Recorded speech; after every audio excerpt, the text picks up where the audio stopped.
السلام عليكم ورحمة الله وبركاته.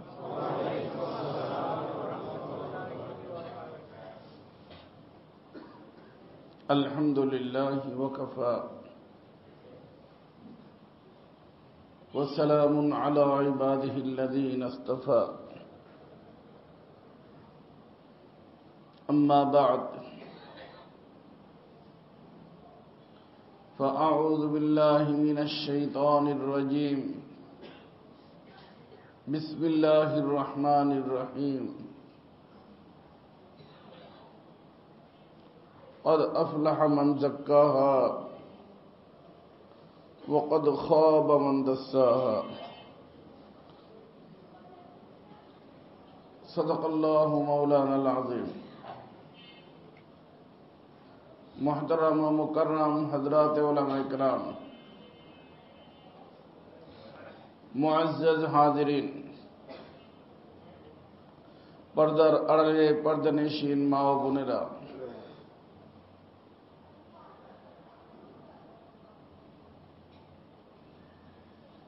আমাদের জন্মের থেকে নিয়ে শেষ মাকাম পর্যন্ত কয়েকটা জগৎকে অতিক্রম করতে হবে।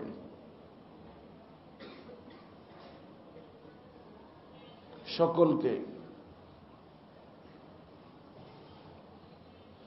ধনী গরিব, শিক্ষিত অশিক্ষিত, আলেম গায়রে আলেম, সকলকে। আমাদের প্রাথমিক প্রথম জায়গা সেটা ভালো, সেখানে খারাপের কোনো সংমিশ্রণ নাই, শুধুই ভালো। খারাপ বলতে সেখানে কিছু নাই। আমাদের দ্বিতীয় অবস্থানে খারাপ ভালো মিক্স, খারাপও আছে ভালো আছে।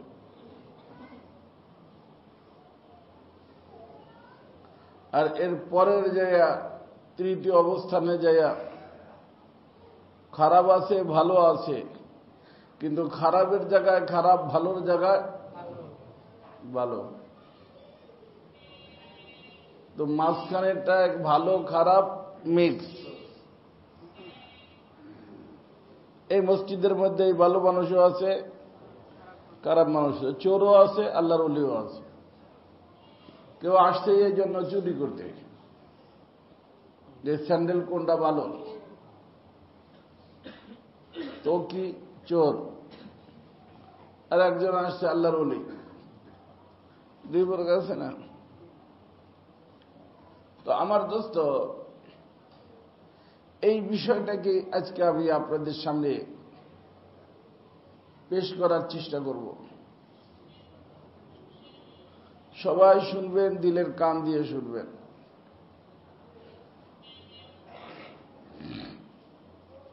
আমরা সকলেই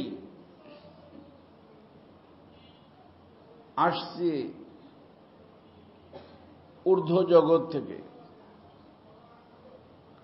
ঊর্ধ্ব জগতে খারাপ বলতে কিছু নাই, নাই, সবই ভালো। যার কারণে ঊর্ধ্ব জগতে অবস্থানরত অবস্থায় সব মানুষ ভালো, কোনো খারাপ মানুষ ছিল না। এই খারাপ মানুষ না থাকার কারণে ওখানে উঁচা নিচে নাই। ভালো মন্দ হইলে সেটা উঁচা নিচে হবে, যে ভালোর ভিতরে আবার প্রকার আছে, খারাপের ভিতরে আবার প্রকার আছে। ওখানে ভালোই ভালো, মন্দ নাই। আর ভালো একই ভালো, সবাই ভালো, বুঝে আসছে না? যার কারণে ওই জগতের মানুষের নাম একটা। কয়টা নাম? সে নামটা হলো মাসুম। নামটা কি? মাসুম। ওখানে হিন্দুও নাই, আবার খ্রিস্টানও নাই,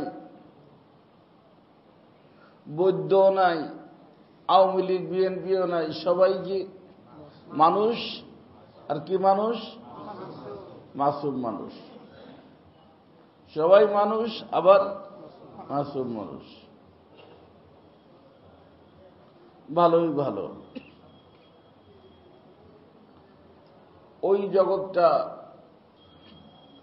নাম হলো আলমে আরওয়াহ। কি নাম?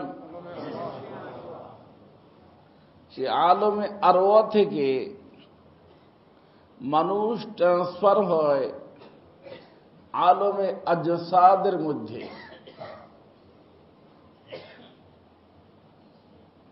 জাসাদের বহু বচন হলো আজসাদ। দেহের জগৎ।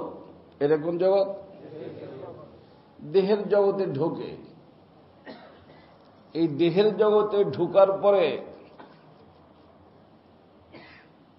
এই মানুষটা দেহের সাথে অনেক জায়গায় অবস্থান করবে। প্রথম অবস্থান করে যেই জায়গায়, ওই জায়গার নাম আলমে আরহাম। মানুষ মানুষের দেহের সাথে প্রথম অবস্থান করে যেই জগতে, ওই জগতের নাম কি? আলমে আরহাম। রেহেমের বহু বচন। রেহেম শব্দের অর্থ হলো জরায়ু। এই মায়ের জরায়ুর মধ্যে দেহটা রেডি হয়, ওর ভিতর রুহের আগমন হয়। তাহলে রুহুটা আসলো দেহের মধ্যে, আর দেহটা কোথায়? জরায়ুর মধ্যে। তাহলে মানুষের দেহ সহ সর্বপ্রথম যেই জগতে অবস্থান করে, ওই জগতের নাম আলমে আরহাম। মনে রাখতে পারবেন? সবাই মনে রাখবেন। এই দিক দিয়ে আসেন, এই দিক দিয়ে জায়গা আছে। এটা বন্ধ করে রাখেন, যাদের জায়গা নাই বুঝে এদিক দিয়ে। ওই দিক দিয়ে আসেন সবাই। এই ফ্যান কি দরকার আছে? হ্যাঁ, না হলেও চলে না। ফ্যান বন্ধ করো। মাসুম কই? বন্ধ করে দাও। কারণ একজনের ভালো করতে দেয় কয়েকজনের ক্ষতি। জানলা খুলে রাখো, বাস যথেষ্ট। আলহামদুলিল্লাহ। মুখস্থ রাখতে হবে কিন্তু ওয়াজ। কারণ আমি একটা কথা বলবো যে সবার শেষে যে 10 মিনিটের ওয়াজ করবো। কয় মিনিটের? ওই 10 মিনিটের ওয়াজ বোঝার জন্য 1 ঘন্টা লাগবে।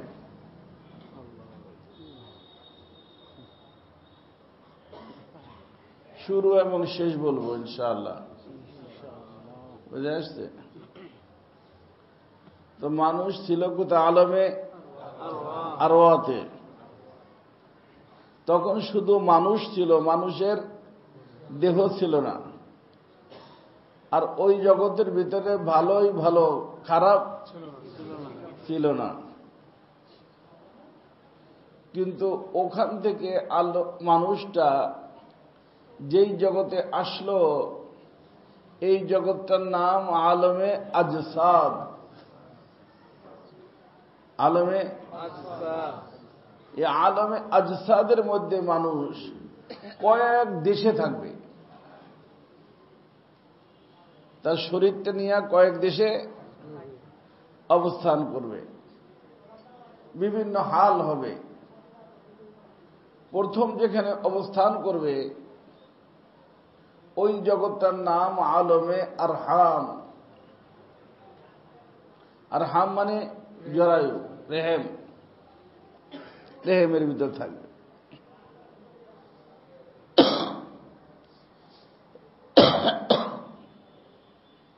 তো রেহেমের মধ্যে থাকবে যতদিন থাকার, ওখানে থাইকা দেহ এবং রুহু মানুষ দুইজন একসাথে আগমন হয় যেই জগতে যেখানে বর্তমানে আছি, এটার নাম আলমে দুনিয়া। আলমে দুনিয়া। আলমে আরহাম থেকে আসলাম, আলমে আরওয়াহ থেকে আসলাম আলমে আরহামে। এখানে আইসা বাহন পাইলাম, এখানে আইসা গাড়ি পাইলাম। ওই গাড়ি সহই আসলাম কোথায়? আলমে দুনিয়াতে। এখানে যে কয়দিন অবস্থান করার অবস্থান করব, তারপরে আবার আল্লাহ পাক মানুষটাকে বাহন থেকে ভিন্ন করে দিবেন। মানুষও থাকবে, বাহনও থাকবে, কিন্তু একসাথে থাকবে না, ভিন্ন হয়ে যাবে। এখান থেকে শুরু করে হাসরের ময়দান পর্যন্ত, অর্থাৎ দ্বিতীয়বার দুইজন একসাথে হওয়া পর্যন্ত যে সময়টা, এত একসাথে ছিলাম, ভিন্ন হইয়া গেলাম। কে কে ছিলাম একসাথে? আমি এবং আমার দেহ।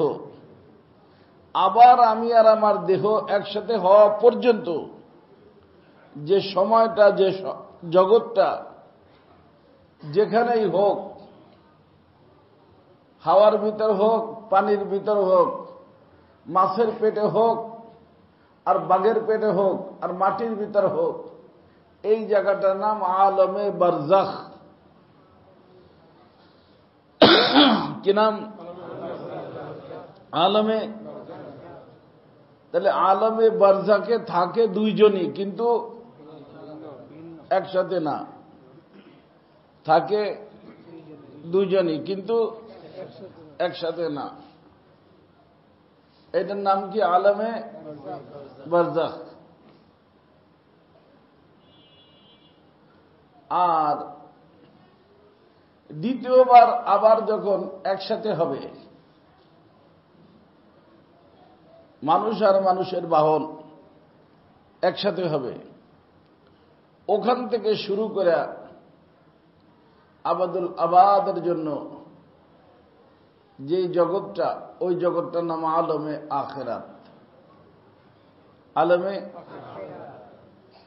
আলমে আখিরাতের ভিতরে স্টেপ বাই স্টেপ কিছু ধাপ আছে।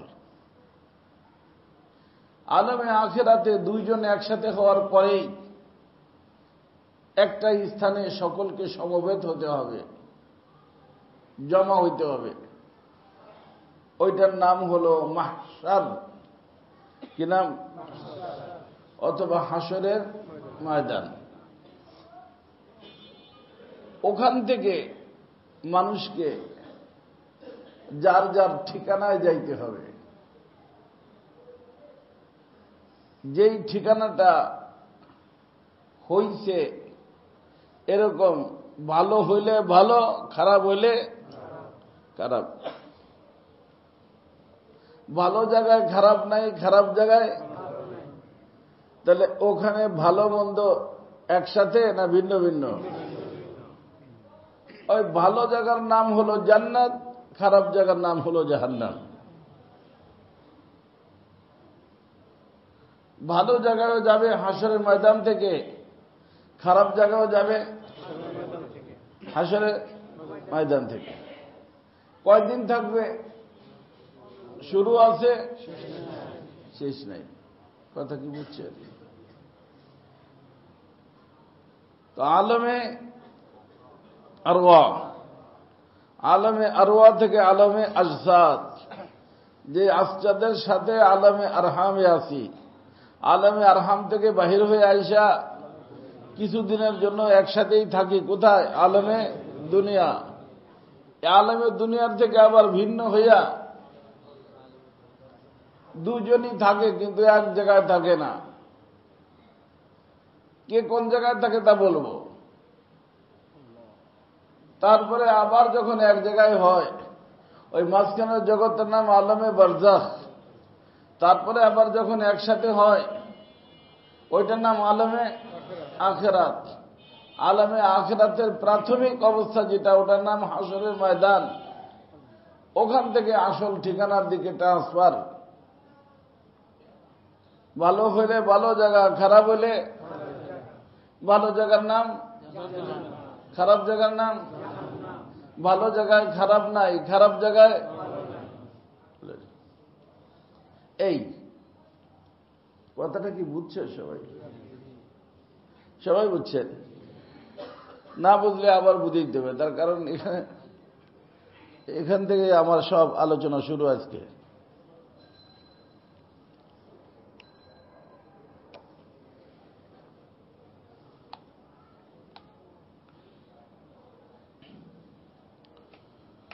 আল্লাহ, তো আমার দোস্ত সবাই লক্ষ্য করবেন, যখন আমরা ঊর্ধ্ব জগতে ছিলাম সবাই ভালো ছিলাম,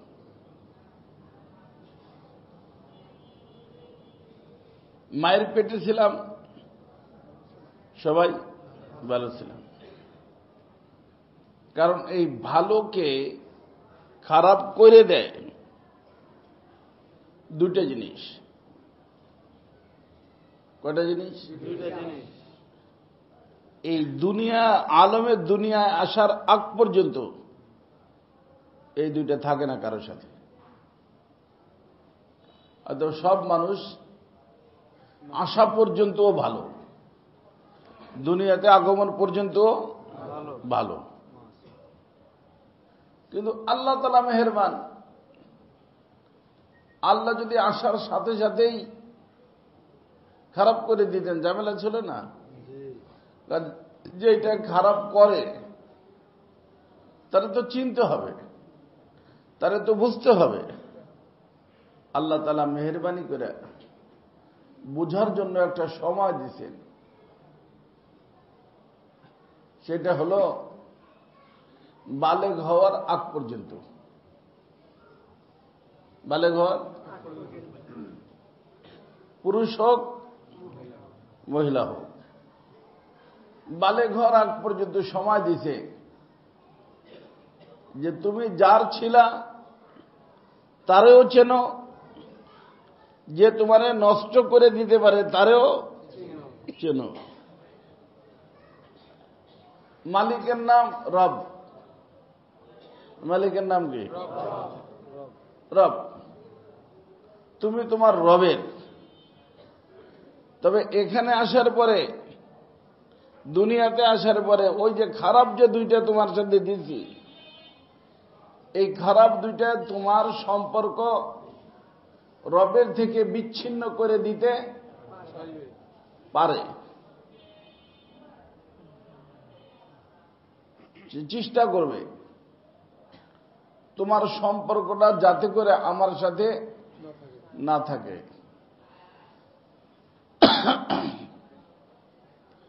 আর তুমি যার তার হয়ে থাকবা, এইটি তো বুদ্ধিমানের পরিচয় নাকি?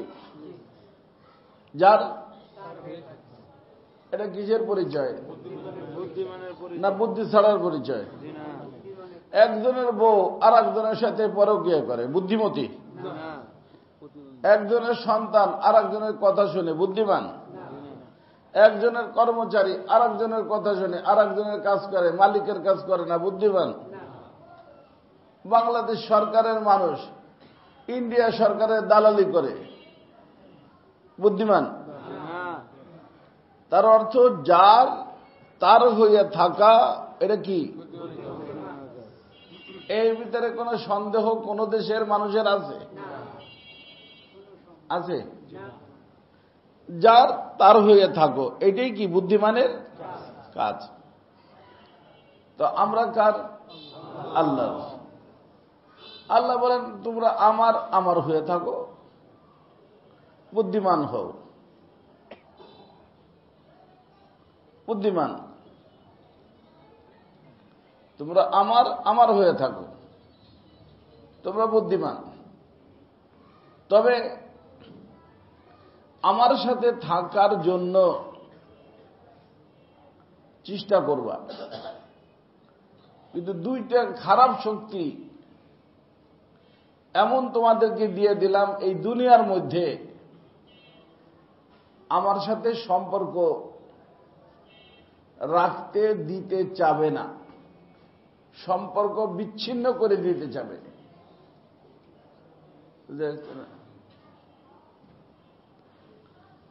আর আমি অদৃশ্য, আমি তোমাদের জন্য যা বানাইছি আয়েশ আরামের জন্য বা অশান্তির শাস্তির জন্য, ওগুলোও অদৃশ্য, ওগুলো। এখন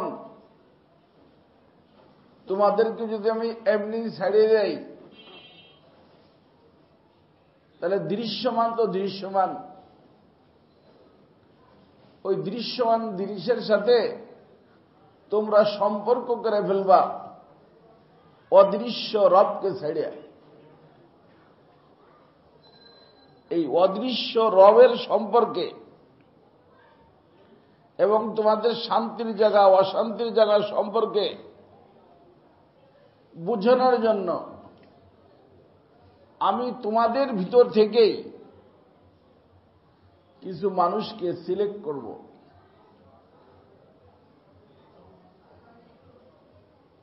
তাদের নাম হবে নবী এবং রসুল। নাম কি? এই নবী আর রসুল তারা তোমাদেরকে আমার কথাও বলবে, আবার যেখানে যায় আরাম পাবা সেখানের কথাও বলবে, যেখানে শাস্তি হবে যদিও দেখো নাই তার কথাও বলবে, পুরা দৃশ্যটা তোমাদের সামনে তুলে ধরবে। বুঝে আসছে? আর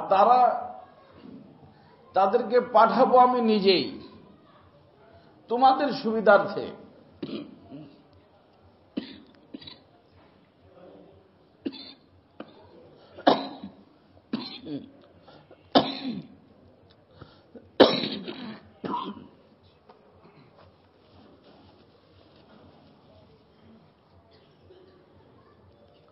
তো তোমরা যদি তাদের কথা মানো তাহলে এক কথা, আর যদি না মানো আর এক কথা। তবে এই মানার জন্য বুঝার জন্য ওই যে তোমাদেরকে আমি সাবালেগ হওয়া বন্ধু কি দেব, সময় দিব। আর এই মানা না মানা বিষয়টা এই দুই শক্তির সাথে তোমাদের সম্পর্ক হওয়াটা শুধুই একটা জায়গায়, শুধুই সেটা হলো কোথায়? আলমে দুনিয়াতে। আলমে দুনিয়া তো পুরোটুক না, বালেগ হওয়ার আগে না, বালেগ হওয়ার থেকে নিয়ে। বুঝে আসছে? বালেগ যখন হয়ে গেল তোমার অ্যাকাউন্ট খুলে গেল, তুমি আমার যদি আমার থাকো নেকি কাউন্ট হবে, আর আমার তুমি আমার থাকলে না, প্রত্যেকটা মুহূর্ত মুহূর্ত বদি কাউন্ট হবে। নেকি হলো ভালো, কারণ মালিকের সাথে সম্পর্ক, বদি হলো মালিকের সাথে সম্পর্ক বিচ্ছিন্ন। কারণ ভালো করলে, এখানে ভালো করলে আলেমে বারজাখ থেকেই ভালো, ভালো জায়গার সাথে সম্পর্ক, কোথায় কোথায় হবে বলবো। আর খারাপ করলে আলেমে বারজাখ থেকেই খারাপ। কথা বুঝছে? তো আলমে দুনিয়ার মধ্যেই সব, এই আলমে দুনিয়াটা সবচেয়ে গুরুত্বপূর্ণ। আলমে দুনিয়াটা সবচেয়ে গুরুত্বপূর্ণ। এখন এর ভিতরে আলমে দুনিয়ার মধ্যে আল্লাহ পাক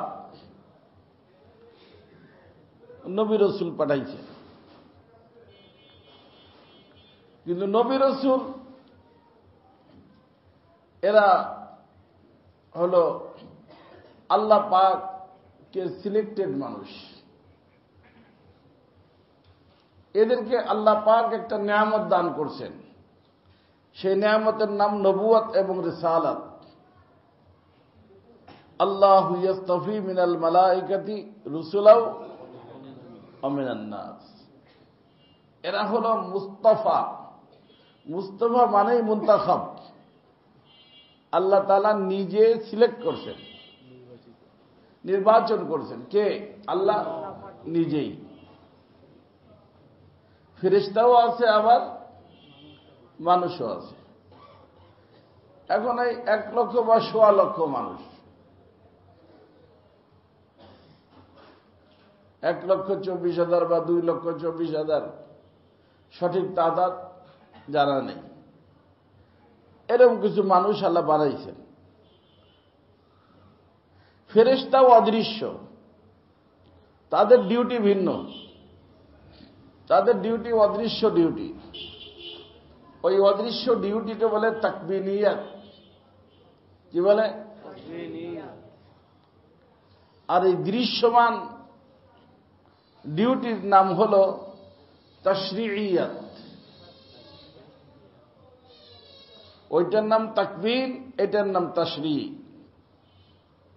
তারাও রসুল, তাকবিনের রসুল। যেমন 4জন ফেরেশতা বড় বড় 4টে কাদের ইনচার্জ না? তো তারা ইনচার্জ ওই জায়গার, ওই জগতের। তাকবিন, কোন জায়গায় বৃষ্টি হওয়া দরকার, কোন জায়গায় কি হওয়া দরকার, দায়িত্ব আছে না? আছে। এটাকে বলে তাকবিন। কি বলে? আর নবী রাসূলের দায়িত্ব হলো তাশরি। কিভাবে মালিকের সাথে সম্পর্ক রাখবা, কিভাবে মালিকের সাথে সম্পর্ক রাখা, দুনিয়ার 24 ঘন্টা সময় কিভাবে পরিচালনা করবা, বুঝে আসছে? যদি করো তাহলে তোমার সামনে কোথায় কোথায় থাকবা, যদি না করো সামনে কোথায় কোথায় থাকবা, এই সব বিস্তারিত আলোচনা কারা করে? নবী রাসূলগণ। কথা বুঝছেন? তবে আমরা থাকি দুনিয়াতে এই দৃশ্যমান মানুষদের থেকে কিছু মানুষের দ্বারা প্রথম আল্লাহ তাআলা দুনিয়াকে আবাদ করছেন। সেটা হলো নূহ আলাইহিস সালাম পর্যন্ত। ওনাদের নিকটে আল্লাহ পাক ওহী পাঠাইতেন যে এইভাবে গম বুনতে হবে, এইভাবে ধান বুনতে হবে। উম্মতদেরকে নিয়ে এইগুলো করতেন। কিভাবে ঘর বানাইতে হবে, কিভাবে রুম বানাইতে হবে, এগুলোর ওহী আসতো। কথা বুঝছেন? এটার সম্পর্ক তাকবিনিয়াতে জাহিরির সাথে। এটাও নবীদের দ্বারা আল্লাহ করছেন। আর এরপরে যে তাশরিয়াত, এটা শুরু হয়েছে নূহ আলাইহিস সালাম থেকে। কার থেকে? যাকে আদমের সানিও বলা হয়, আবার আব্বালুর রসুল বলা হয়। তিনি আব্বালুর রসুল, আদমে সানি। যেহেতু মানুষ দুনিয়া নিয়েই ব্যস্ত ছিল, এই জন্য এই দিকে ট্রান্সফার হইতে তাদের অনেক কষ্ট হয়েছে। আর নূহ আলাইহিস সালাম অনেক লম্বা সময় পাইছেন, 950 বছর দাওয়াত দিয়েছেন। কয়েকজন মানুষ কি হয়েছে? তাকবিনিয়াত বাদ দিয়া তাশরিয়াতের দিকে আসছে। অথচ দুনিয়ার বাকা তাকবিনিয়াতের উপরে না, বরং তাশরিয়াতের উপরে। এই ঘুমাইও না, কথা বুঝছেন? আপনারা বুঝতেছেন আমার কথা? মুখস্থ রাখতে পারবেন তো? হ্যাঁ। তারপরে কি হলো? তো আসল হলো তাশরিয়াত, তাকবিনিয়াত না। অতএব এই যে কলেজ ভার্সিটি বিশ্বের ভিতরে যত দেখেন এখন, এগুলো এর ভিতরে কিন্তু তাশরীর কোনো ব্যাপার নাই। ওয়ানও নাই, টুও নাই, থ্রিও নাই, কিছুই নাই। আছে ও ঢাকা ইউনিভার্সিটির লোকেরা বা প্রফেসর যারা, তারা উযুতে 4 ফরজ পড়ায়? কোন বইতে আছে? বিভিন্ন বিষয়ের উপরে আছে। সেটা হলো দুনিয়ার ব্যাপারে। তবে এইটা শিক্ষা করা ফরজে কিফায়া, ফরজ, নফল না। কি এইটা শিখা? ফরজে কিফায়া। কারণ কয়েকজন ইঞ্জিনিয়ার যদি হয়ে যায়, ড্রয়িং ডুং বানাই দিবে, রোডঘাট বানাই দিবে, বুঝলেন? নেই অন্যান্য যে সমস্ত কাজ করা দরকার, ডাক্তার দরকার, ডাক্তার কয়েকজন হয়ে গেলে যথেষ্ট। ফরজে কিফায়া মানে কিছু লোক করলে সবার পক্ষ থেকে কি হয়ে যায়? আদায়। এর না ফরজে কিফায়া।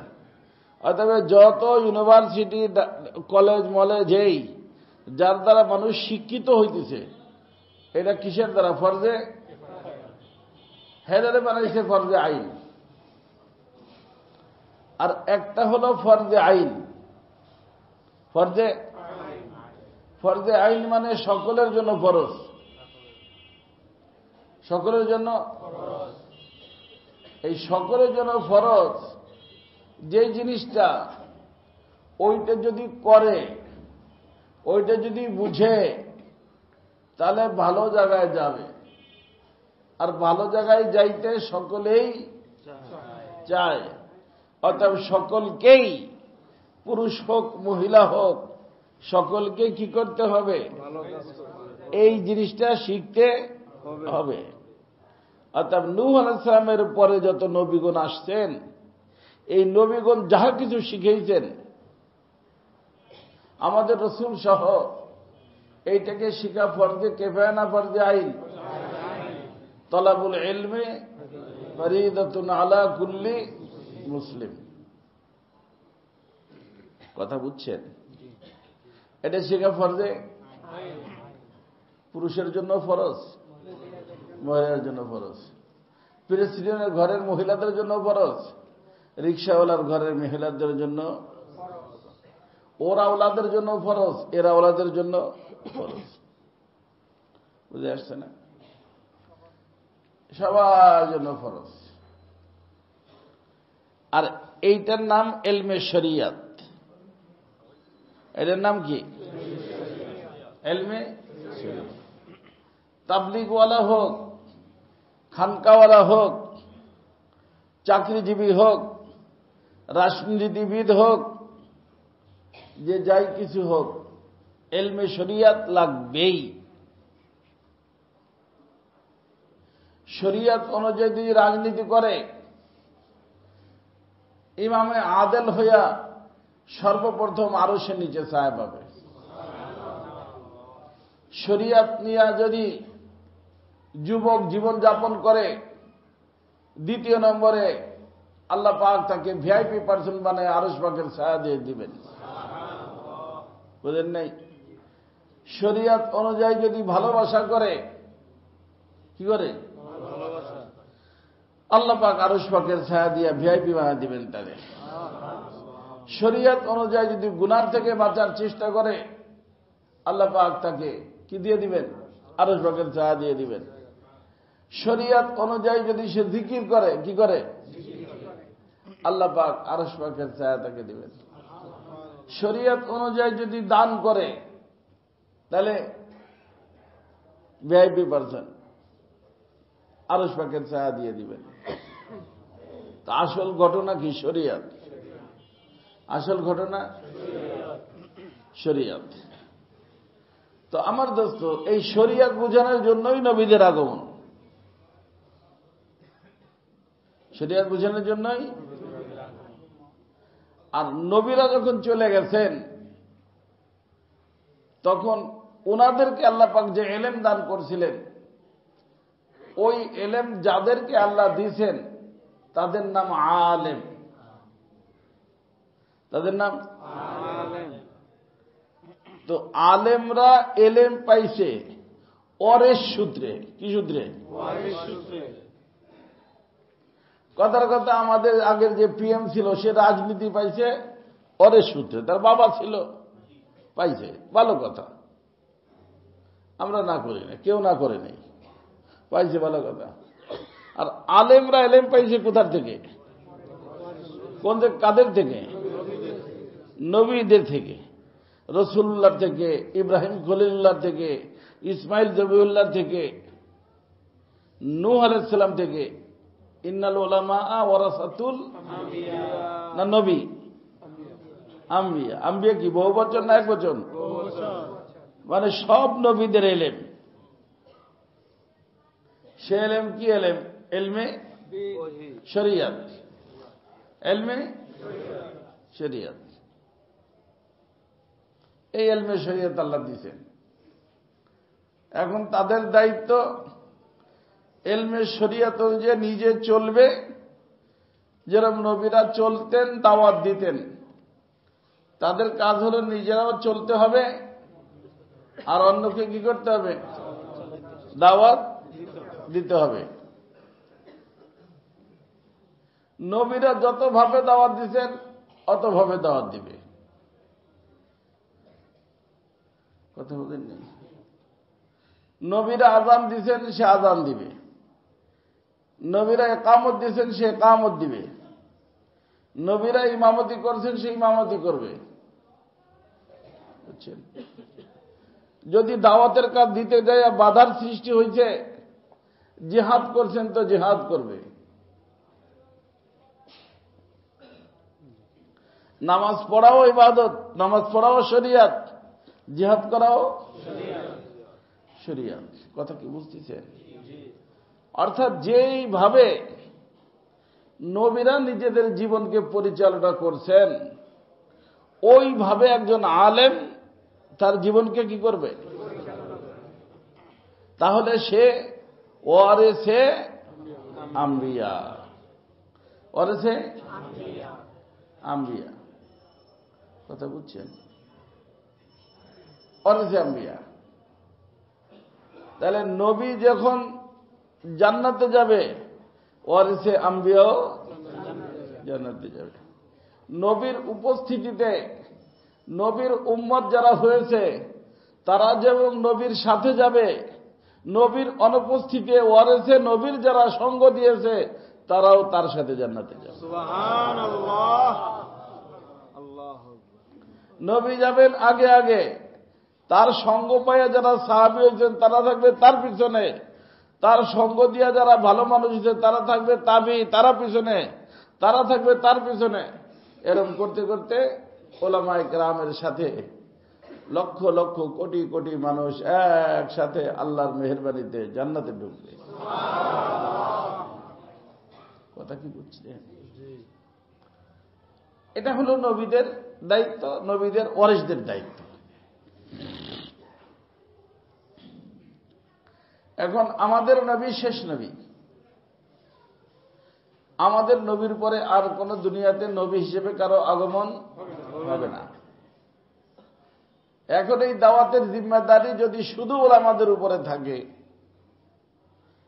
এমন এলাকা তো হইতে পারে যে প্রয়োজনীয় এলেমালা আছে, কিন্তু প্রয়োজনীয় এলেমালা তো থাকতেই হবে। প্রয়োজনীয় এলেমালা কিন্তু কি নাই? আলেম নাই। তো ওই এলাকায় আলেম না থাকার কারণে দাওয়াতের কাজ বন্ধ হয়ে যাবে?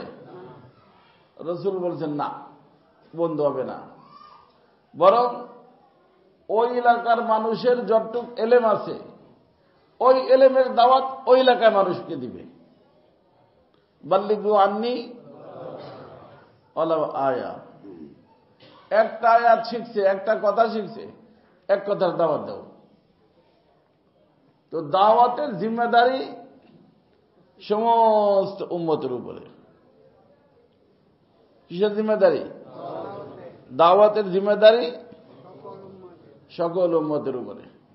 এক কথা জানলে এক কথার দাওয়াত, 10 কথা জানলে 100 কথা জানলে 100 কথার দাওয়াত।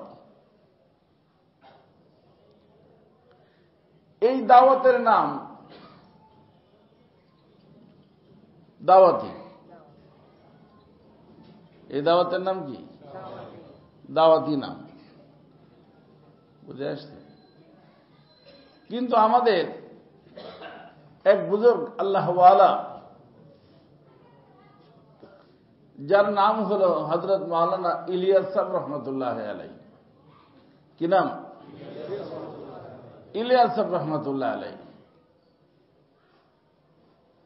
তো ওনার দিলের ভিতর একটা দাইয়া পয়দা হলো,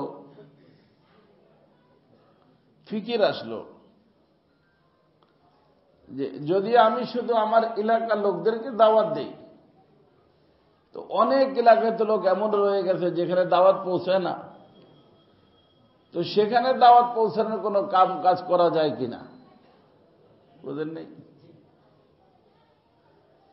আর ওনার দিলে যা আসতো, উনি ওই কথাগুলোকে ওলামাদের সামনে পেশ করতেন। কাদের সামনে? তার ভিতরে বিশেষভাবে মুফতি আজম হিন্দুস্তান হযরত মাওলানা মুফতি কিফায়াতুল্লাহ সাহেব রহমতুল্লাহ আলাইহি, যিনি হিন্দুস্তানের মুফতি আজম ছিলেন, দারুল উলুম দেওবন্দে মুফতি ছিলেন, ওনার নিকটে বলতেন। উনি ওইটা কোরআন এবং হাদিসের সাথে মিলেইতেন।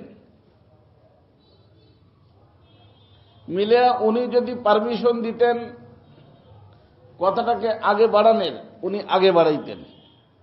আর উনি পারমিশন না দিলে আগে বাড়াইতেন না। ইলিয়াস সাহেব রহমতুল্লাহ নিজেও আলেম, পড়াইতেন মাদ্রাসায়, নিজে পীর মুরিদ করতেন, খেলাফত প্রাপ্ত। কিন্তু তারপরেও কি করতেন? জিজ্ঞেস করতেন কার নিকটে? মুফতি কিফায়াতুল্লাহ সাহেব রহমতুল্লাহ নিকটে। শেষ জীবন পর্যন্ত কিফায়াতুল্লাহ সাহেব রহমতুল্লাহ অনুমতি নিয়ে কাজ করতেন। তো যাই হোক, আমার দোস্ত, ওনার এই দাওয়াত, ওনার যে মেহনত, প্রত্যেকটা মেহনতের মানুষ একটা নাম দেয় না? উনি এটার নামটা দিলেন তাহরিকে ইমানি। তাহরিক মানে সংগঠন। কি সংগঠন? অর্থাৎ ইমানের দাওয়াত দিবে। কিসের দাওয়াত দিবে? এই জন্য যে কোনো জায়গায় গেলে তাবলীগ করার ভাই কালিমার দাওয়াত আগে না? 6 নম্বরের ভিতরে আগে কিসের দাওয়াত? কালিমার দাওয়াত।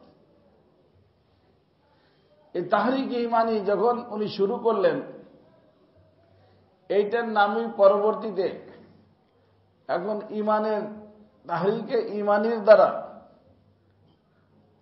মানুষ বেশ উপকৃত হইতে লাগলো। এইটার নামই পরে হইল তাবলীগ। কি জিনিস? তাবলীগ মানে পৌঁছায় দেওয়া। অর্থাৎ সে যেই কথাটা জানে, সেই কথাটা যে না জানে তারে কি করা? পৌঁছায় দেওয়া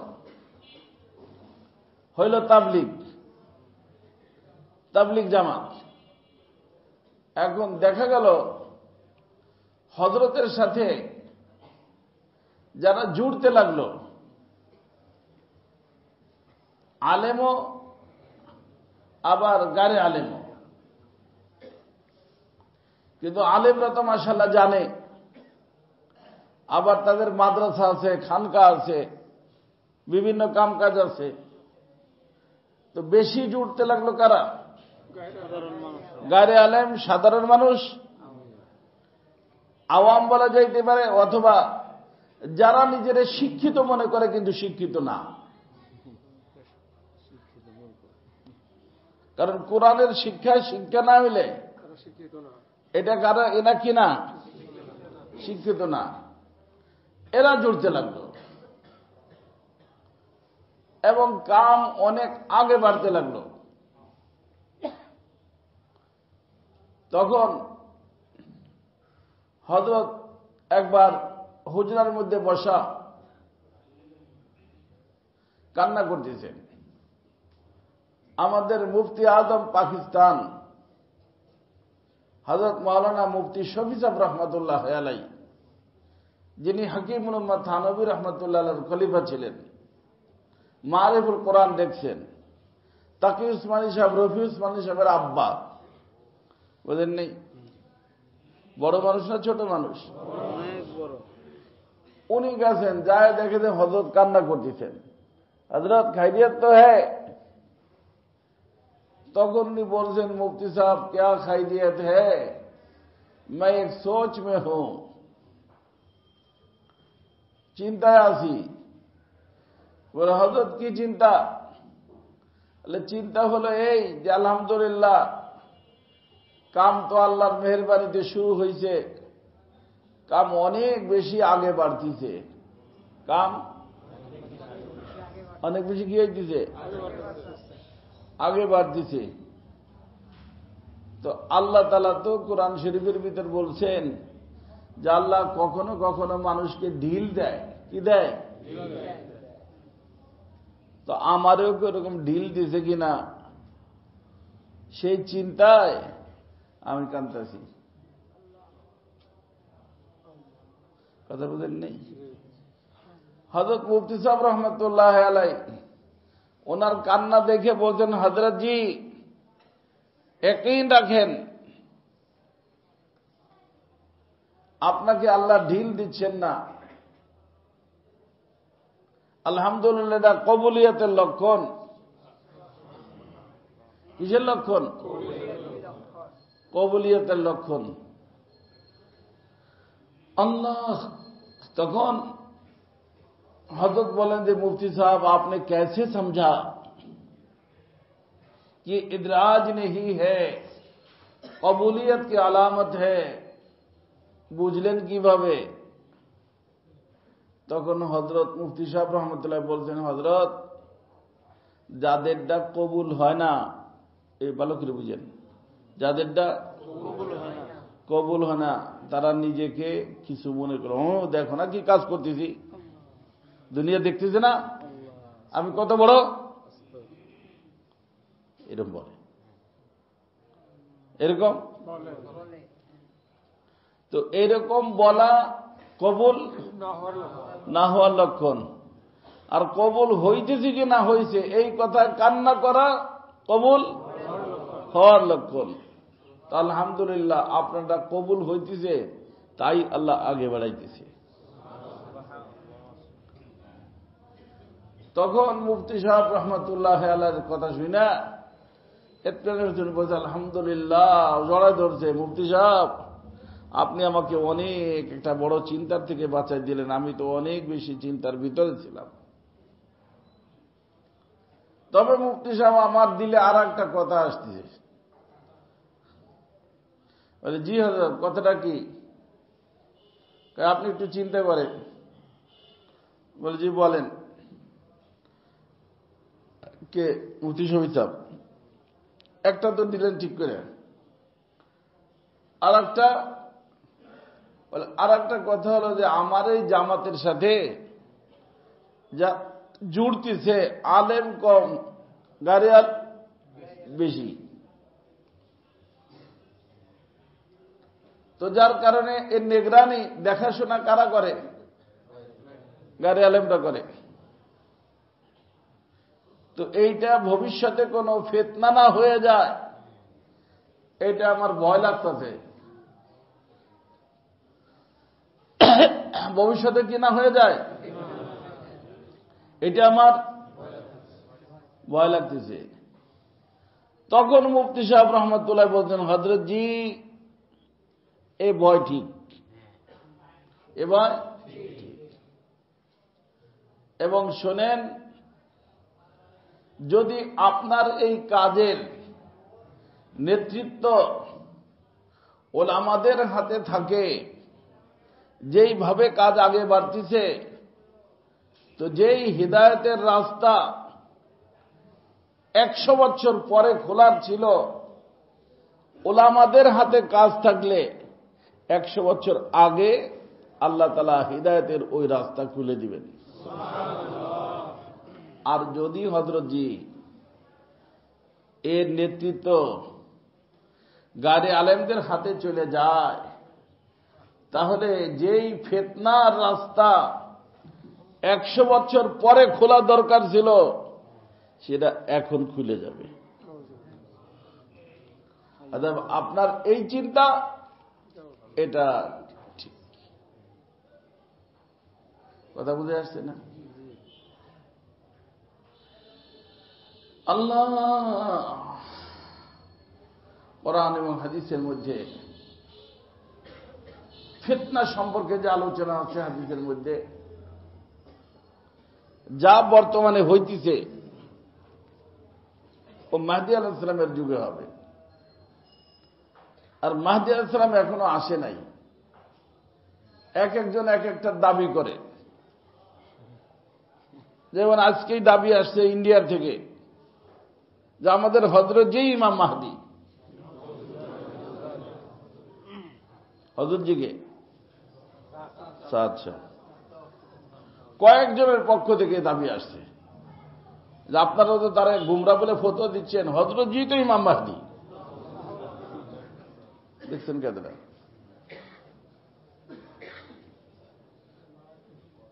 হযরতজি ইমাম মাহদী। আমি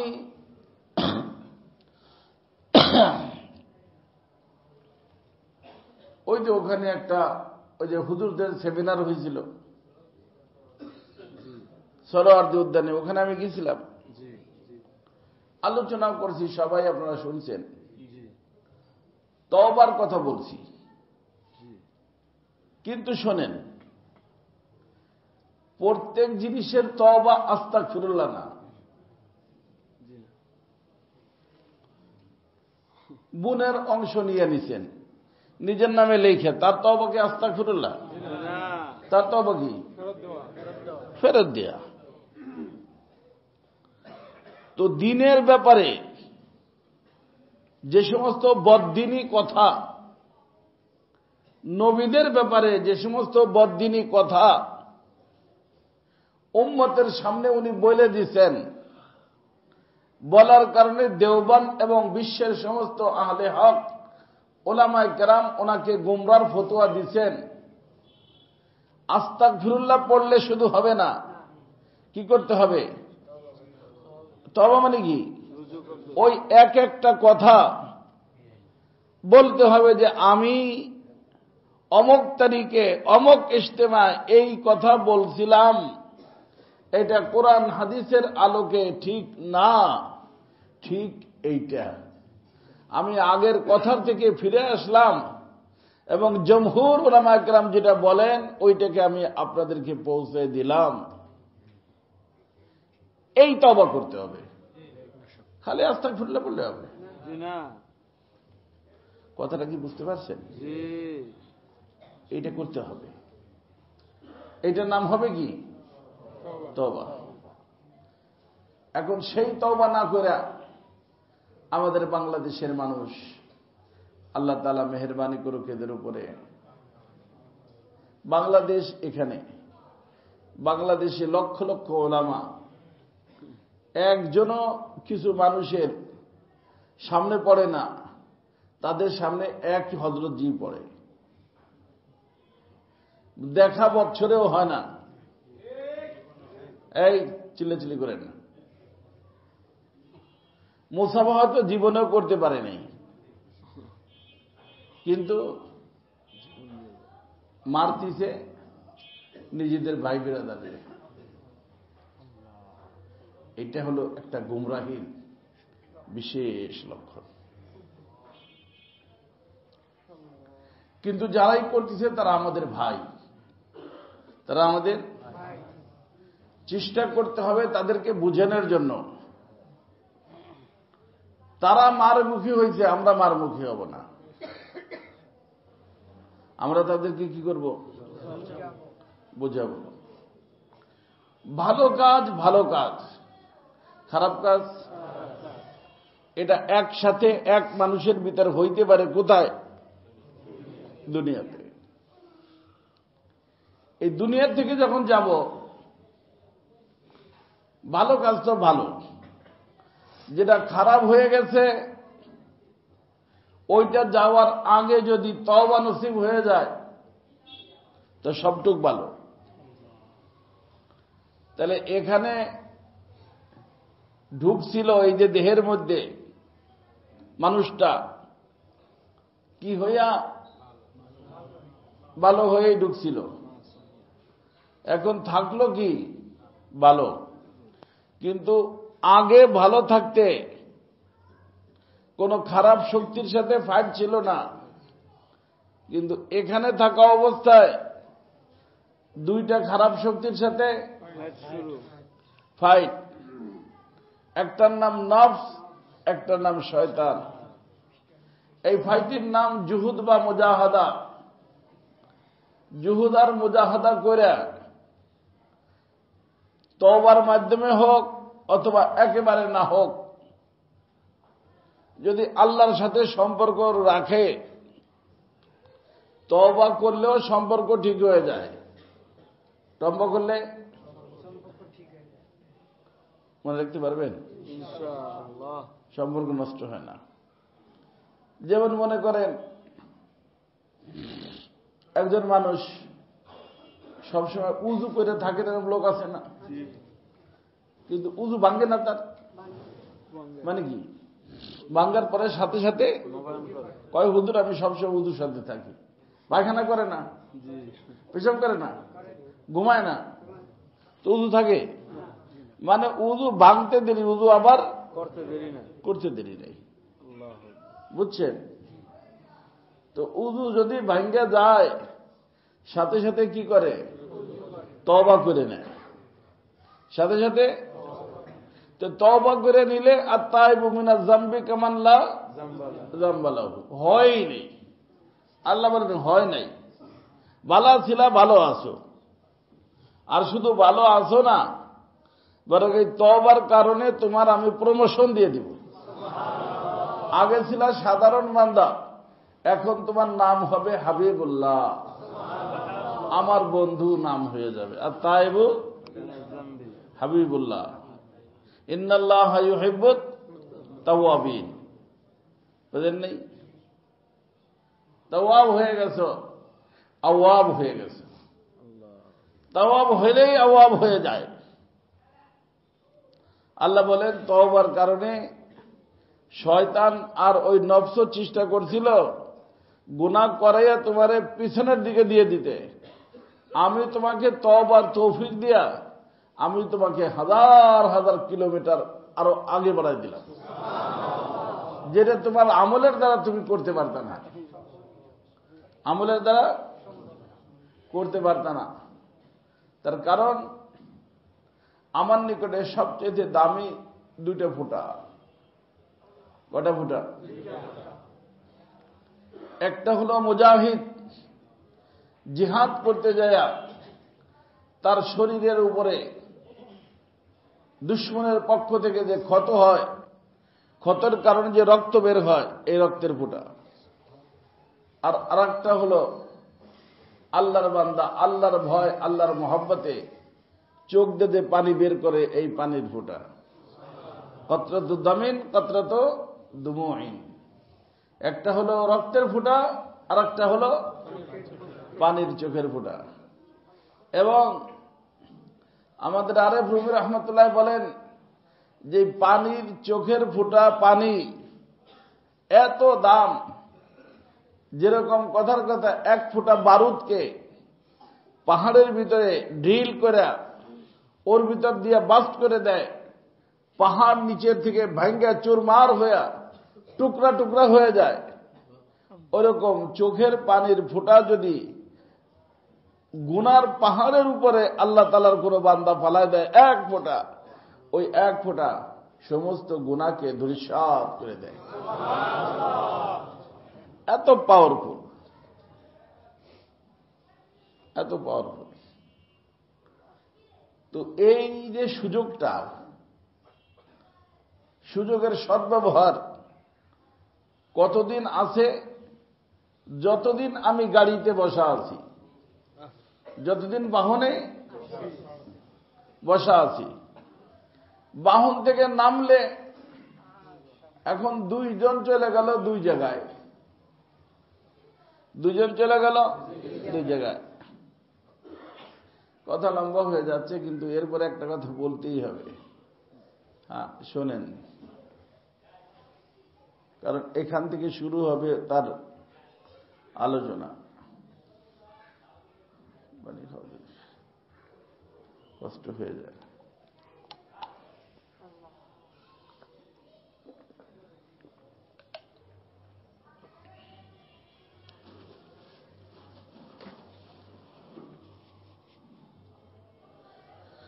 আল্লাহ আখেরাতে আল্লাহ জায়গা বানাইছেন কয়টা? আমি বলছি যে ভালো তো ভালো, খারাপ তো ভালো জায়গায় খারাপ নাই, খারাপ জায়গায় ভালো জায়গায় খারাপ যাবে না, খারাপ জায়গায় ভালো যাবে না। বুঝছেন? জি, আলহামদুলিল্লাহ। মনে রাখেন, ভালো জায়গায় যখন খারাপ যাবে তখন খারাপ থাকবে না। তাহলে কি করবেন আল্লাহ? ভালো কইরে তারপরে পাঠাবে। তবে কোন ভালো রে খারাপ কইরা খারাপ জায়গায় পাঠাবেন না। কেন? এটা জুলুম।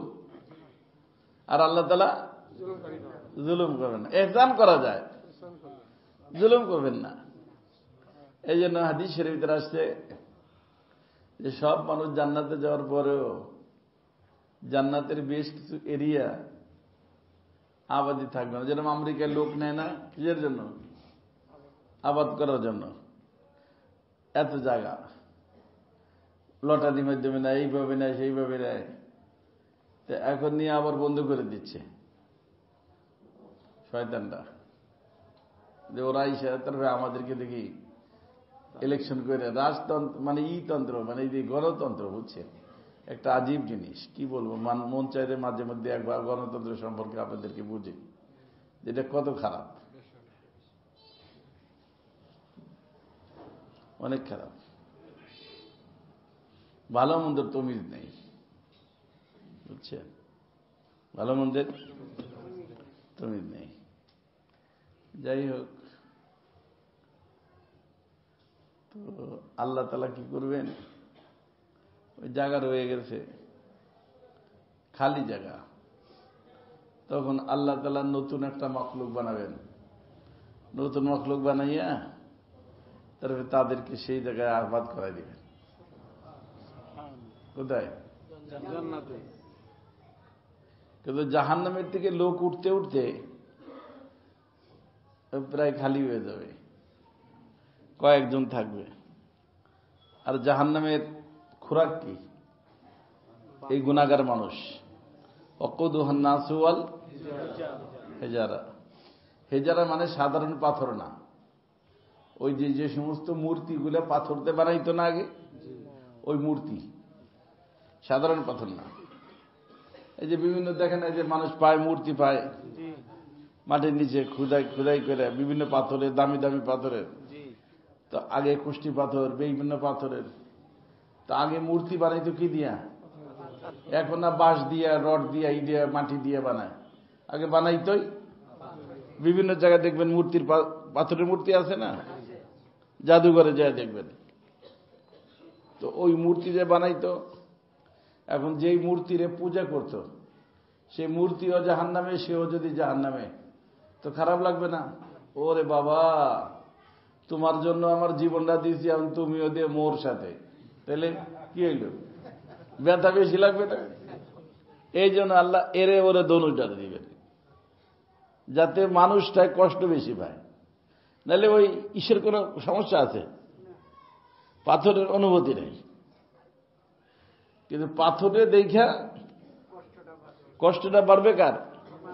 মানুষটার, যারা উপাসনা করছে তাদের। এই জন্য আল্লাহ দোনোটারে দিবেন। তো আল্লাহর উঠেইতে উঠেইতে প্রায় শেষ, তখন এই জাহান্নাম চিৎকার দিবে, ও আল্লাহ কি করলা, আমার খোরাক সব লয়ে গেলা, আমি খাবো কি? বুঝে আসছে না? একজনের ক্ষুধার্ত রাখা এটা জুলুম না? তখন আল্লাহ সুবহানাহু ওয়া তাআলা আল্লাহ কুদরতি বাম পাও, কুদরতি বাম পাও জাহান্নামের মুখ আছে না, মুখ যেখানে ঢাকনা লাগায় ওইখানে রাখবেন। রাখার পরে কিছু সময় পরে জাহান্নাম শব্দ বের করবে একটা, সেটা হলো কত কত, 2 বার অথবা 3 বার। তার অর্থ যে আল্লাহ যথেষ্ট হয়ে গেছে, যথেষ্ট হয়ে গেছে। তো জাহান্নামের ক্ষুধা নিবারণ হইল কিসে? আল্লাহ তাআলার কুদরতি নূরে। এ বাবা বুঝছো? জাহান্নামের ক্ষুধা নিবারণ হইল কিসে? আল্লাহ তাআলার নূরে। এই জন্য আরেফ রুমি রহমাতুল্লাহ আলাইহি বলেন, নারে শাহওয়াত চেয়ে কুশাদ নূরে খোদা। এই মিয়া, তোমার ভিতর যদি জাহান্নামের আগুন জ্বলে ওঠে, জাহান্নামের আগুন মানে যেই কাজ করলে মানুষ কোথায় যাবে? তাহলে কিসের আগুন জ্বলছে? এই আগুন ছোট আগুন নিয়ে যাবে কোথায়? বড় আগুনের কাছে। তো এখন এই আগুনকে তুমি কি দিয়ে বুঝাবা? ফায়ারওয়ালাদেরকে বলবা জলদি আসেন স্যার, আমার ভিতরে জাহান্নামের আগুন জ্বলে গেছে, অমুক টেডির সাথে আমার সাক্ষাৎ করতে মনে চাচ্ছে। এটা কিসের আগুন? টেডিও আমাকে বলছে ওকে জলদি আও, আমিও যাওয়ার জন্য প্রস্তুত। এখন আপনারা আসেন, আমার ভিতরের আগুন কি করেন? স্প্রে করে কি করে দেন? নিভে দেন। আর প্রভু রহমতুল্লাহ বলেন যে না, এতে কাজ হবে না। এখানে তোমার যে কাজ করতে হবে নূরে খোদা, এখানে আল্লাহ নূরের স্প্রে করতে হবে। কিসের স্প্রে? আল্লাহ নূরের স্প্রে যদি করে নিতে পারো, সাথে সাথে জাহান্নামের আগুন ঠান্ডা হয়ে যাবে।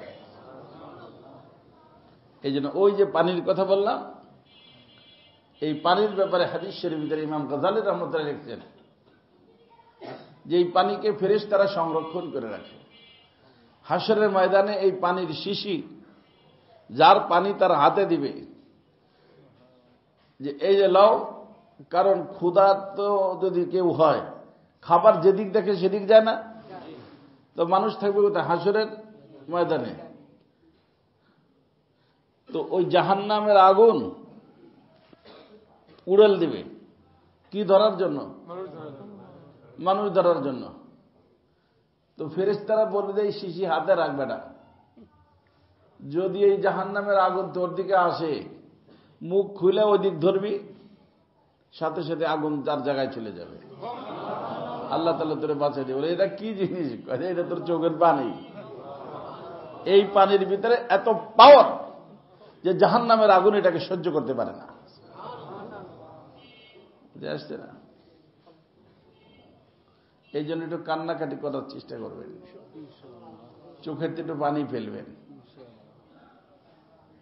অনেক দামি, আল্লাহর নিকট সবচেয়ে দামি চোখের এই পানি।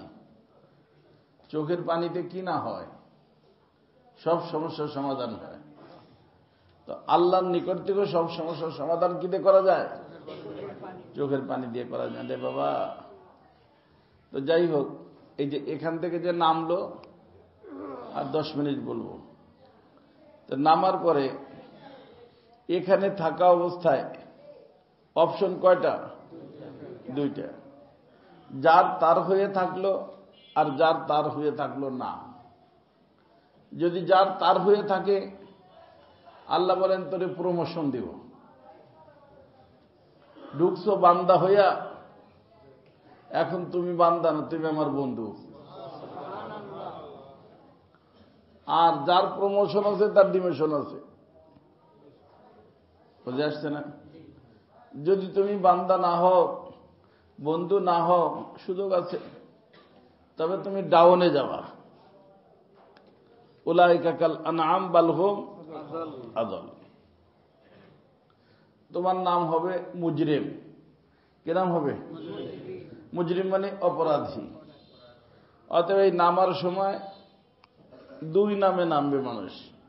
কয় নামে? বন্ধু নামবে, অপরাধী নামবে, তাই না?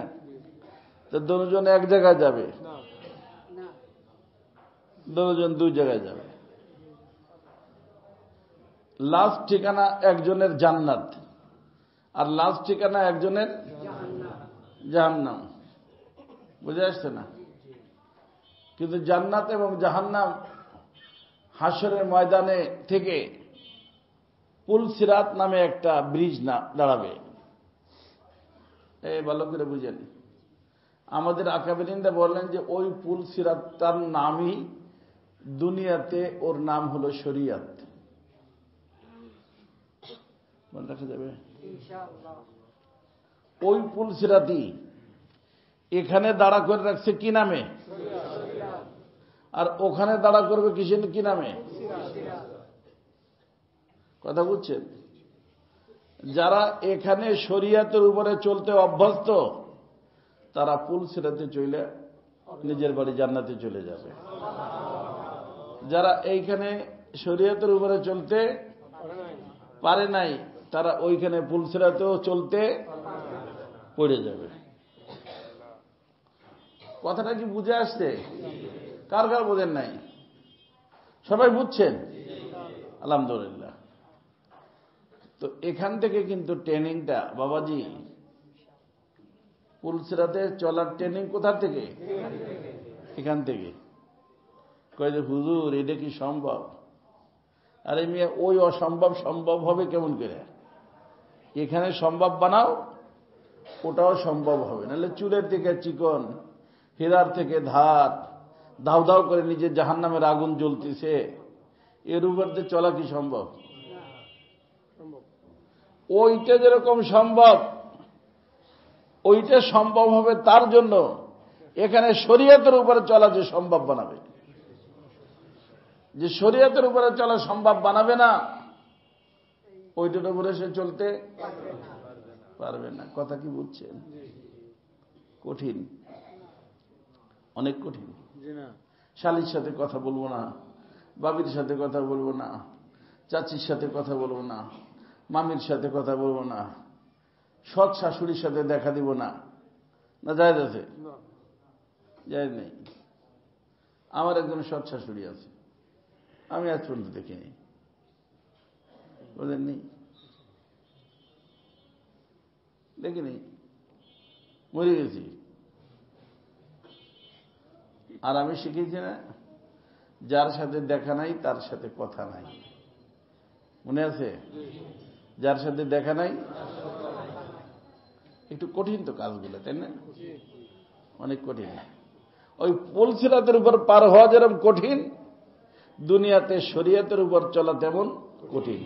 কিন্তু দুনিয়াতে শরীয়তের উপর যে চলতে পারবে, আখিরাতে পুল সিরাতের উপর চলে এসে জান্নাতে চলে যাবে। কথাটা কি ভালো করে বুঝে আসছে ভাই? আল্লাহ। তো যেই দুজন মায়ের পেটের থেকে এক হয়ে আসছিল একসাথে, এখানেও থাকলো একসাথে, এখন হইল কি? পৃথক হইল। আর শেষ ঠিকানাও থাকবে একসাথে। শেষ ঠিকানা জান্নাত, জাহান্নাম। জান্নাতেও যাবে মানুষ দেহ সহ, জাহান্নামেও যাবে মানুষ দেহ সহ, তাই না? একেবারে সহজ, কিন্তু বলতেছি মনে রাখবেন। এইটুকু বলার জন্য এই সব বললাম। তো এই যে এই মুহূর্তে দুনিয়ার জগতে কয়টা জিনিস একসাথে? একটা হলো রূহ, একটা হলো দেহ। এই দুনিয়ার যেখানে শরিয়াত আছে, এখানে যদি রুহুকে আগে রাখি, দেহকে পিছনে রাখি, তাহলে রুহু হবে শক্তিশালী, আর রুহুকে খাবার দেই। কি করি? রুহুকে যদি রোগ মুক্ত রাখি, আর কি দেই? খাবার দেই। অনেক মানুষ আছে খায় ঠিক, কিন্তু শক্তি নাই।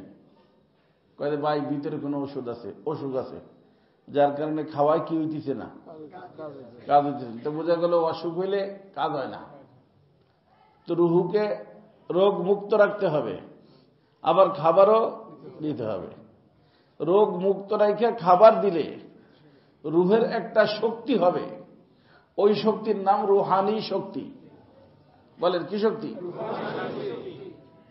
এই রুহানি শক্তি যেই ব্যক্তির থাকবে দুনিয়াতে, এই রুহানি শক্তিওয়ালা আখিরাতে পুলসিরাতের উপর দিয়া তার দেহকে নিয়ে সে জান্নাতে চলে যাবে।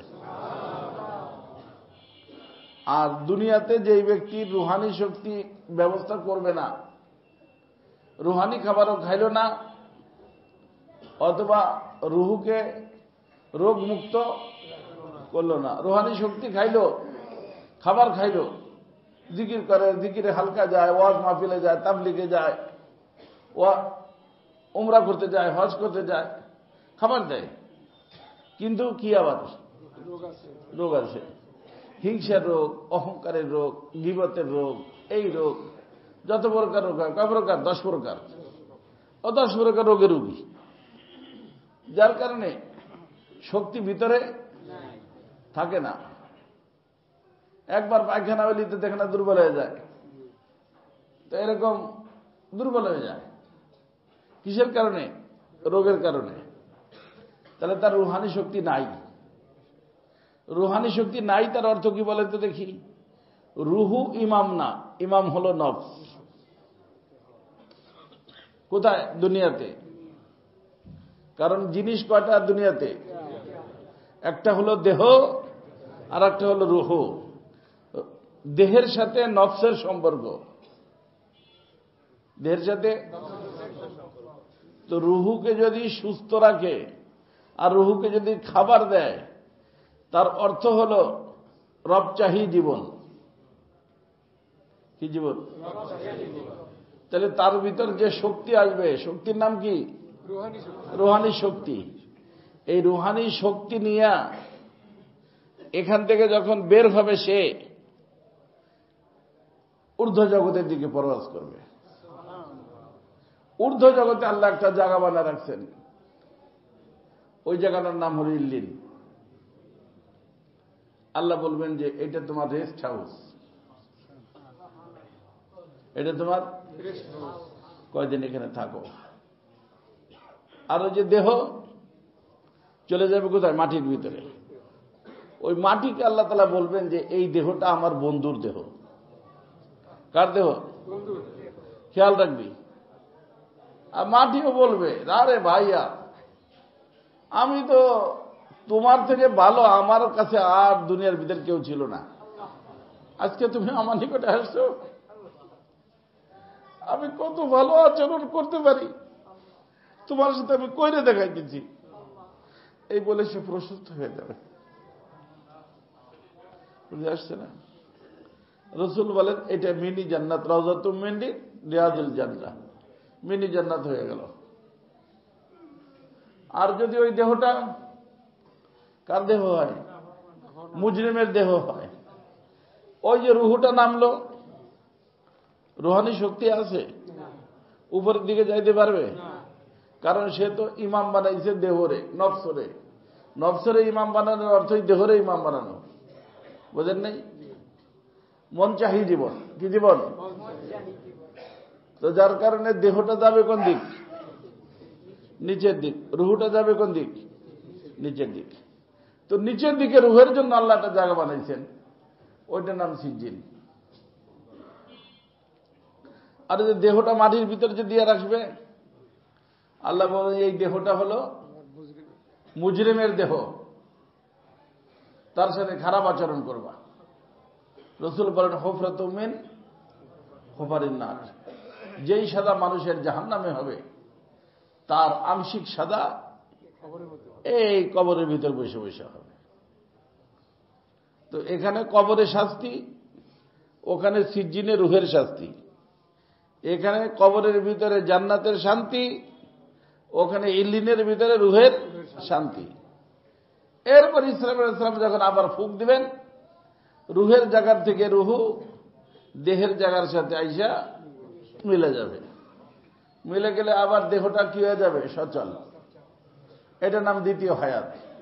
শুরু হলো আর বসলেন তো আর নামা নাই, বসলেন তো আর নামা নাই। যাবে কোথায়? হাসরের ময়দানে, হাসরের ময়দানে। তো এখন জায়গা ভালো মন্দ, একটা ভালো একটা মন্দ। আল্লাহ তাআলা বলবে ভালোরা এক লাইনে থাকো আর খারাপরা এক লাইনে দাঁড়াও। এখন ভালো মন্দ একসাথে আর আমি রাখবো না। আমতাজুল ইয়াওমা আইয়ুহাল মুজরিমুন, আমার বন্ধুদের থেকে তোমরা ভিন্ন হয়ে যাও, ভিন্ন হয়ে যাবে। তো একটা গ্রুপ হলো কোন দিক যাবে? জান্নাতে। আর একটা গ্রুপ, গ্রুপ কয়টা হলে রে বাবা? দুইটা, দুই গ্রুপ। এখন সবাই আসছে উলঙ্গ। কি যখন বাচ্চা পয়দা হয়, মেয়েরা কি কাপড় পরে বের হয়েছে মাঠ পের থেকে? না উলঙ্গ থাকে?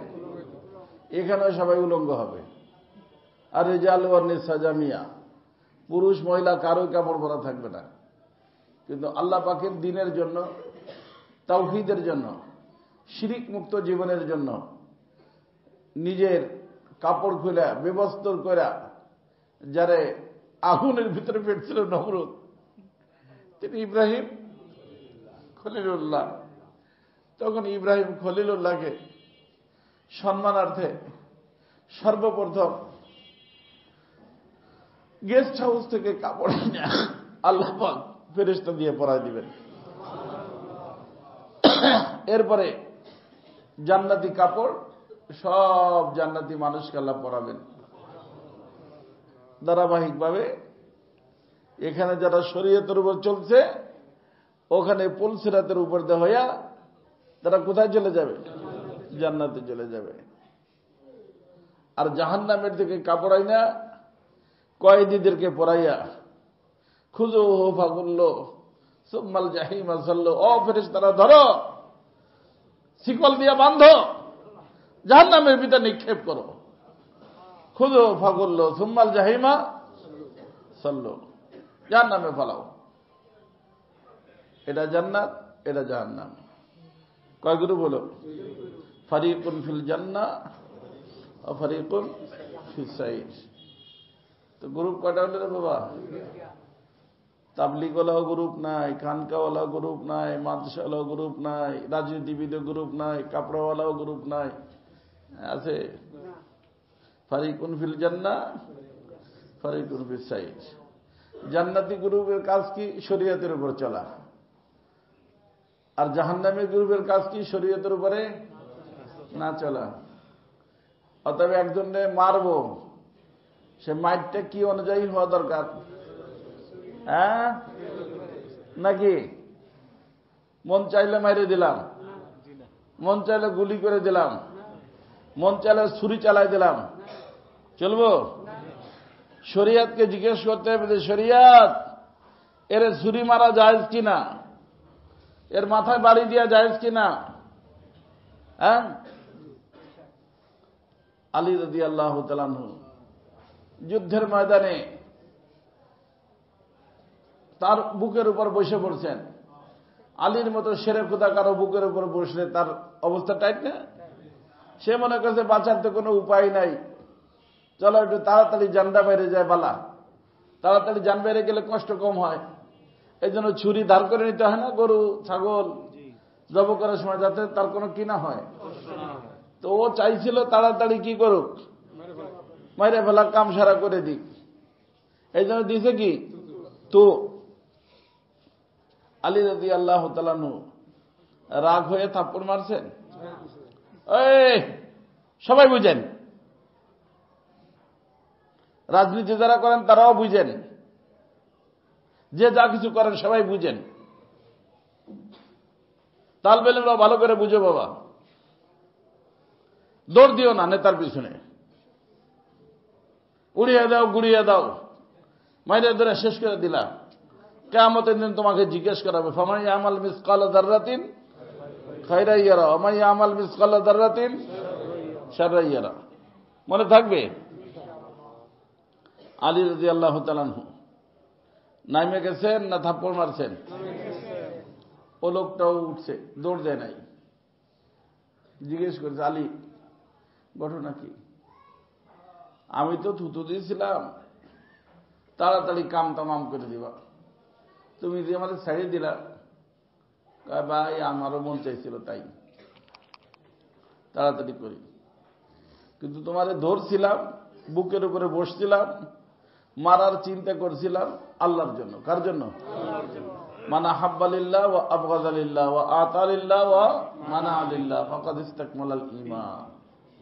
যাহা কিছু করব আল্লাহর জন্য করব, যা করতেছিলাম কার জন্য?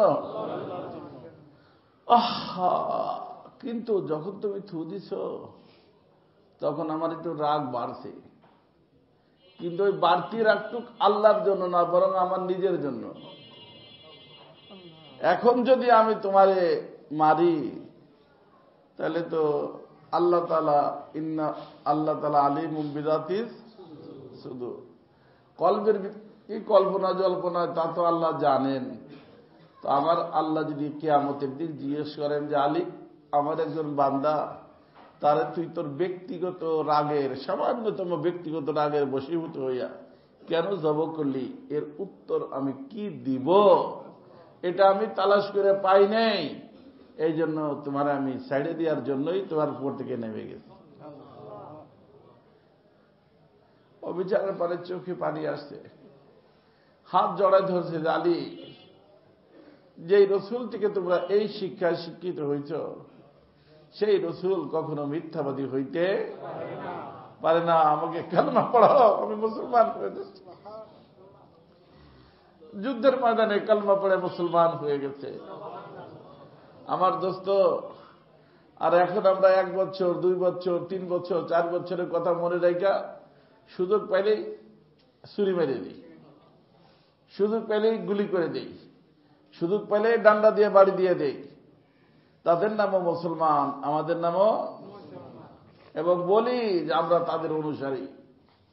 আমরা তাদের কি অনুসারী? বাবারে, এখানে বলা যাবে, করাও যাবে। যা মন চায় বলতে পারবা, যা মন চায় করতে পারবা। ভালো বললে ভালো জায়গা, খারাপ করলে খারাপ জায়গা, নাকি? আর ভালো মন্দ দেখবেন কে? আল্লাহ। ভালো মন্দ দেখবেন কে? আল্লাহ। আল্লাহকে সামনে রেখে জীবনের প্রত্যেকটা কাজ পরিচালনা করতে হবে। পারা যাবে? কে কে পারবেন? মারামারি ধরাধরির ভিতরে যাবেন না, চেষ্টা করবেন। আখিরাতকে সামনে রেখে আমার জন্য দোয়া করবেন, আল্লাহ যেন আমাকে তৌফিক দান করেন, আপনাদেরকে তৌফিক দান করেন।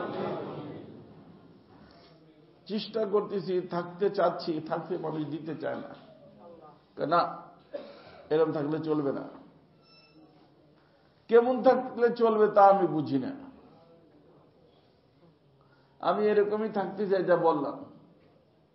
একটু আমার জন্য মেহেরবানি করে দোয়া করেন, আল্লাহ যেন যাররা যাররা হিসাব করে আল্লাহ চলার তৌফিক দান করেন। সুবহানাল্লাহি ওয়া বিহামদিহি, সুবহানাল্লাহিল আযীম।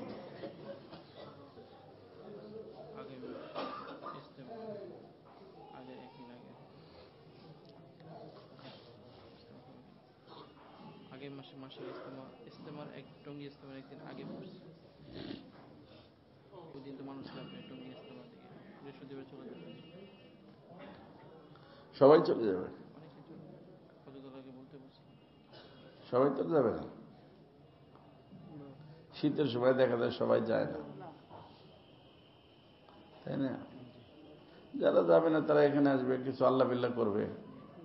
এখানে আল্লাহ বিল্লাহ করলেও লাভ, ওখানে আল্লাহ বিল্লাহ করলেও লাভ, নাকি? তো এই জন্য যারা যাবে না তারা এখানে আসবে, আর যাবে তারা ইজতেমা চলে যাবে। বুঝে আসছে না? কারণ আমি তো ওই দিন যাই না, কারণ আমি যাই হলো শুক্রবারে, আর এখন তো আমি অসুস্থতার কারণে একটু কম থাকি। তো যাই হোক, ইজতেমা আমাদের এখানেরটা তো হবে ইনশাআল্লাহ। আর এই কারণে ওইটা বাদ দিবেন না, ওইটার কারণে এইটা বাদ দিতে পারেন, কারণ ওইটা আমাদের বড় ইজতেমা, এটা তো ছোট্ট পিচ্ছি ইজতেমা, এটা বাদ পড়লে পড়ে গেল। ওইটা যেন বাদ না হয়, দোয়া করেন, কারণ ওইটা বাদ দেওয়ার জন্য শয়তানে অনেক চেষ্টা করতেছে। অর্থাৎ মুরব্বীদের পক্ষ থেকে, ওলামায়ে কেরামদের পক্ষ থেকে যে নির্দেশনা আসে, সেই নির্দেশ অনুযায়ী ইনশাআল্লাহ আমরা চেষ্টা করব ইজতেমাকে কামিয়াব বানানোর জন্য। ঠিক আছে না? ইনশাআল্লাহ। তবে খবরদার, খবরদার, কানুন নিজের হাতে কেউ নেবেন না। ভাই এই যারা যাচ্ছে মসজিদের জন্য, যার যার তৌফিক অনুযায়ী কিছু দেন, যার যার তৌফিক আছে কিছু দেন।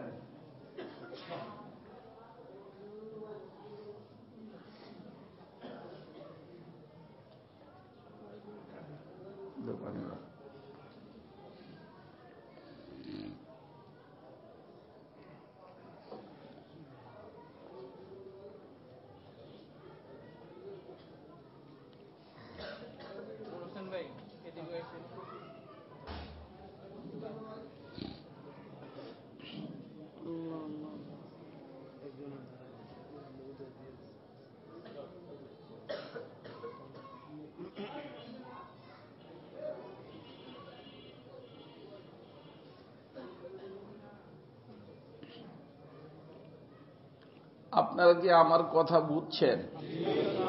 সবাই বুঝছেন? তো আমাদের আসল ঠিকানা এইখানে না ওইখানে? তো ওইখানে ঠিকানা মতো যাইতে পারি, তার চিন্তা থাকতে হবে না নাকি? না এইখানেই থেকে যাব? থাকবে কে কে এখানে? ছোট হুজুর বড় হুজুর কেউ থাকবে? ছোট সাহেব বড় সাহেব কেউ থাকবে? আসল ঠিকানা ওখানে। তো ওইখানে ঠিকানা মতো বুঝতে পারি, তার জন্য এখানে কি করতে হবে? চেষ্টা করতে হবে। যে সমস্ত ভাইরা বায়াত হইতে আসছেন, আমি এখনই তাদেরকে বায়াত করব, নিজ যে জায়গায় বসে থাকেন, কোনো সমস্যা নাই।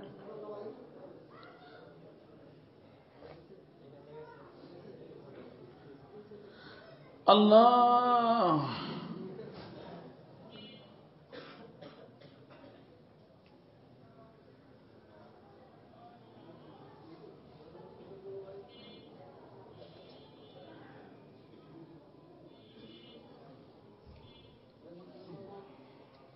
হয়েছে বাবা?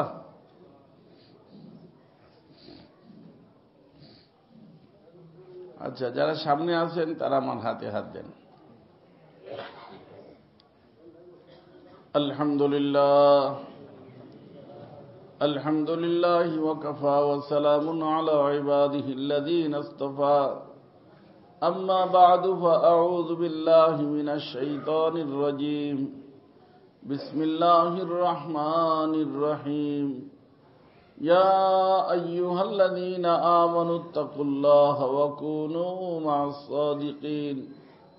ওয়া ক্বালা তাআলা ইন্নাল্লাযীনা ইউবায়ুনাকা ইন্নামা ইউবায়ুনাল্লাহ ইয়াদুল্লাহি ফাওকা আইদিহিম ফামান নাকাসা ফাইন্নামা ইয়ানকুসু আলা নাফসিহি ومن أوفى بما عاهد عليه الله فسيؤتيه أجرا عظيما.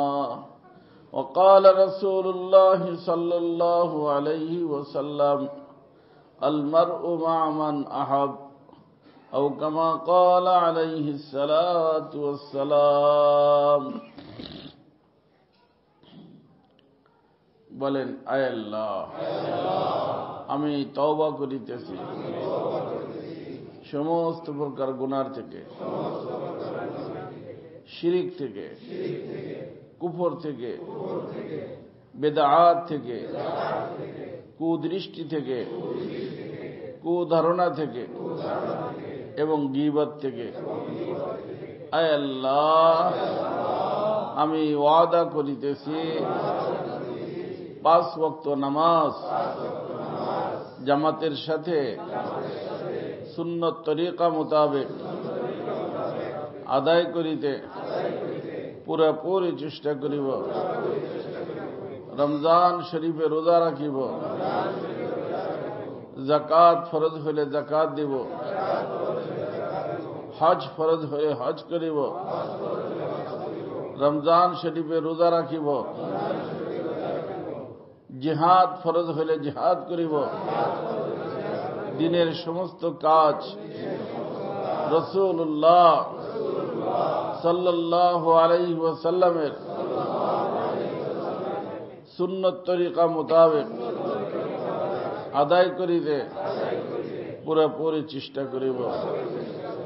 আয় আল্লাহ, আমি বাইআত হইতেছি সিলসিলায়ে চিশতিয়া, সিলসিলায়ে কাদেরিয়া, সিলসিলায়ে নকশবন্দিয়া, সিলসিলায়ে সরওয়ার্দিয়ার মধ্যে। আয় আল্লাহ, এই 4 সিলসিলার সমস্ত বুজুর্গানে দিনের রুহানি ফয়েজ আমাকে নসিব করো, আমার ইসলাহের জরিয়া বানাও। আয় আল্লাহ, তাদের সাথে হাসরের ময়দানে এবং জান্নাতে একসাথে থাকা নসিব করো। আয় আল্লাহ, আমার তওবা এবং বায়াতকে কবুল করো। আল্লাহুম্মা সাল্লি আলা সাইয়্যিদিনা মাওলানা আল্লাহুম্মা আমিন।